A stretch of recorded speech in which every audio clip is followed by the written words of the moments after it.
Get back in control with Off the Wagon, adventures in emotional eating, health, and weight loss. Each episode containing fork-sized mindset tweaks, perspective shifts, and lifestyle hacks to get you back on the wagon. Whether it's habit change, emotional eating, addictions, weight loss, willpower, or relationships, there's something here for you. So let's get on the wagon and get down the road to your goals with me, Christy R. Hall. Welcome to a very special Valentine's Day episode. Valentine's Day is probably the fourth highest ranking eating-related holiday after Thanksgiving, Christmas, and New Year's Eve. But Valentine's Day is a holiday built for and around emotional eaters. And when you think about Valentine's Day, right, you can't help but think about chocolate and wine and going out to eat and fruit and other indulgences.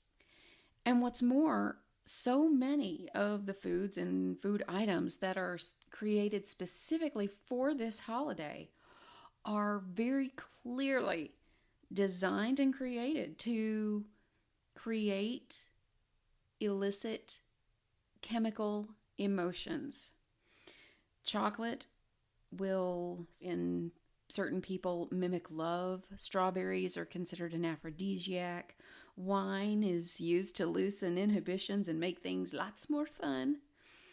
But if you thought that Valentine's Day was just for lovers or people who are in relationships, you might be a little bit mistaken, because so many of these same foods that are marketed towards lovers are really great for making people who don't have relationships, who don't have lovers, who may be alone on Valentine's Day. These foods can make them feel lots better too.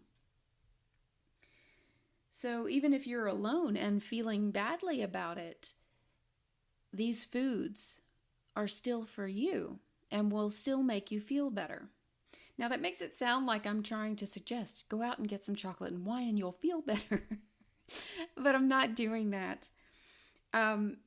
Really, the point of this episode today is I wanted to cover some tips and tricks and some ideas that will help you thrive through Valentine's Day without ending up in an emotional eating episode or binge that may last for days and days.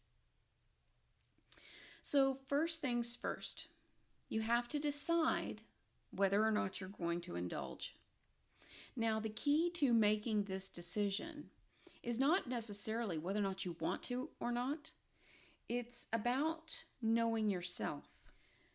I don't suggest that you use, and a lot of people do this, use Valentine's Day or any holiday really as an excuse to go off the wagon, to let yourself go, to give yourself a little bit of breathing room. Because if you are an emotional eater and you are triggered by certain foods and tastes, and if your chemistry in your body is such that you suffer from slightly addictive symptoms if you eat certain kinds of foods, then eating something that's not according to your typical lifestyle or plan or way of eating may set you up for hours, days, weeks, even months of not being able to get back on your plan. So when I say know yourself, think about how you've done in the past. Is it easy for you to just make a choice and do something for a little while and then go right back to doing what you were doing? Can you get back on the wagon easily and effortlessly? When you're trying to make a choice of whether or not you should indulge on Valentine's Day, you must consider what's biologically best for you. And what I mean is if you are sugar sensitive, then it really doesn't help you, even for one day, to eat tons and tons of sugar. If you struggle with, say, alcohol, then it may not really be to your benefit to have just that one glass of wine, because you may set up your craving pumps to continually give you that feedback. You need more chocolate, you need more sugar, you need more wine. And you need to know whether or not that's something that you want to struggle with. For some people, they think that they don't have a problem, and they eliminate sugar or fruit or cheese or wine, and then when they indulge in it for an event like Valentine's Day, then they find themselves craving it for days. And that one drink, that one bite, that one piece of chocolate, they end up determining is not worth the hours and days of cravings that they may have to go back through for having chosen to indulge in it. So always be aware of how you work, what works for you, and then do yourself the favor and honor yourself. Know and accept how you are. Use it and work with it. So if you do decide to indulge in any shape, form, or fashion, my suggestion here, number 2, is to pick your favorite. Pick your favorite thing and then do it moderately. Now this is sometimes hard, and where you need to see tip 1 again. If you can't do something moderately, then it may not be the best choice to indulge in it at all. I know a lot of people have rituals around holidays and traditions around Valentine's Day and Thanksgiving and all of those holidays that make it a little bit difficult, because chances are those traditions and rituals aren't in line with your current lifestyle or eating plan or habit of way of living. So here are a couple of ideas for dealing with a ritual or tradition that's no longer in alignment with your current lifestyle choices. One is to modify that ritual or tradition, right? You can see if you can make modifications to a foodstuff so that it is in line with your lifestyle. For example, if chocolate is something that you've been eating at Valentine's Day, you might consider getting a stevia sweetened chocolate or a very dark chocolate with less sugar in it. That may be something that doesn't trigger you quite as much as a cheap brand of low quality, high sugar chocolate. If you have been drinking at every Valentine's Day, you have a glass of white wine with your strawberries that are covered in chocolate, you could see about replacing out that alcoholic beverage with a non-alcoholic variety. They do make non-alcoholic beers, and I believe I've even seen some non-alcoholic wines. You do have to be careful there, because a lot of times those are very heavily sugared. But again, you could try replacing your sparkling white wine with a ginger ale that's sweetened with stevia or erythritol or something like that, if you're trying to eliminate sugar or stay away from sugar or even stay away from alcohol. You might also consider not making these small modifications to an already established tradition or ritual, and instead choosing to go way outside the box. Pick a ritual or go out to eat to a place that's so far outside your norm that it would be like establishing a new tradition.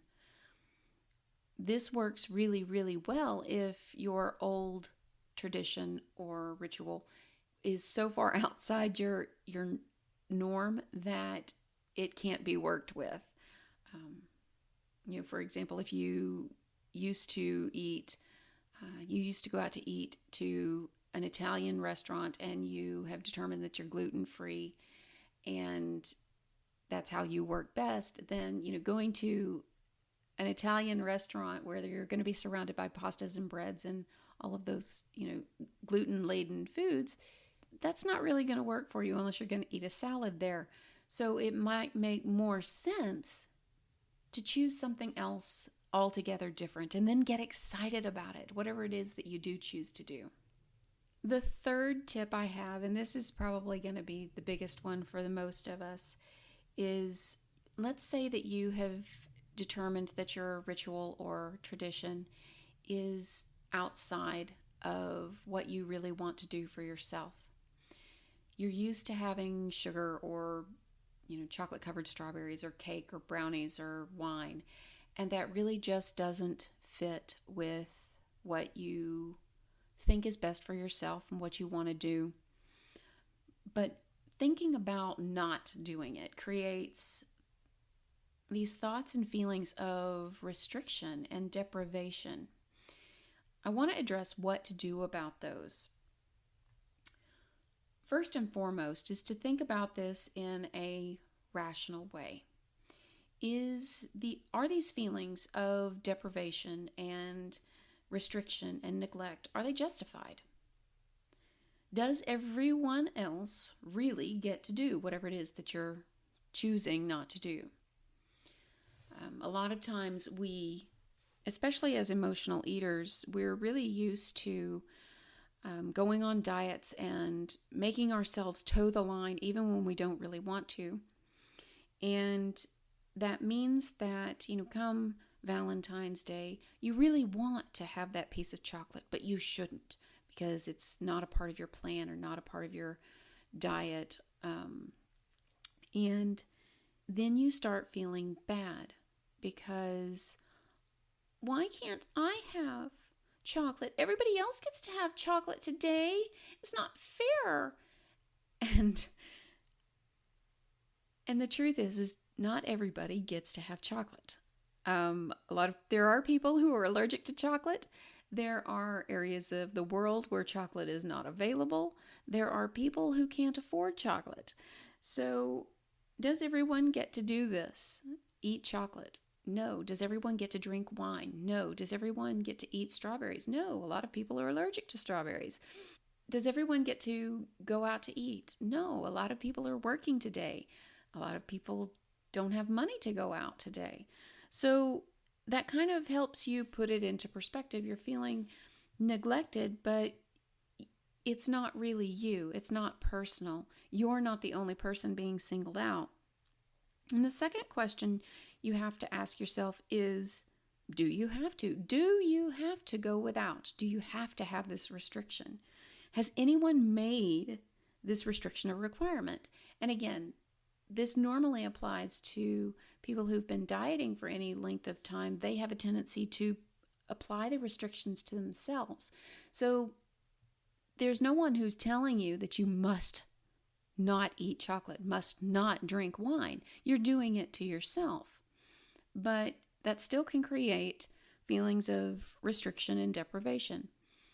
So if it's not something that's being applied to you from outside of you, then consider whether or not it's something you really want to do. And again, go back to tip number 1 and know yourself. So then if you are choosing to restrict yourself and keep this food item, foodstuff, alcoholic beverage, whatever it is, outside of you, right? You're not going to indulge, you're not going to imbibe.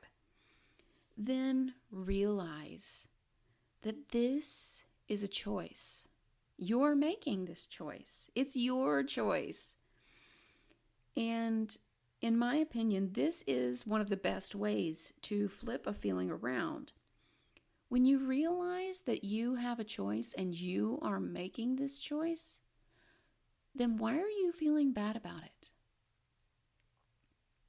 If it's your choice and you are making it, don't be upset about it. Don't get bent out of shape about it. Don't feel deprived about it. You are making the choice. You're making the choice on behalf of your health, on behalf of your loved ones, on behalf of your wellness. You may be honoring your body by not putting alcohol or sugar, all of those chemicals into your body that will, then turn around and create blood sugar problems, or you'll create episodes of depression when you come off of the alcohol or the sugar. And that's something that you should be proud about. You're putting yourself first. You're putting your body's needs first.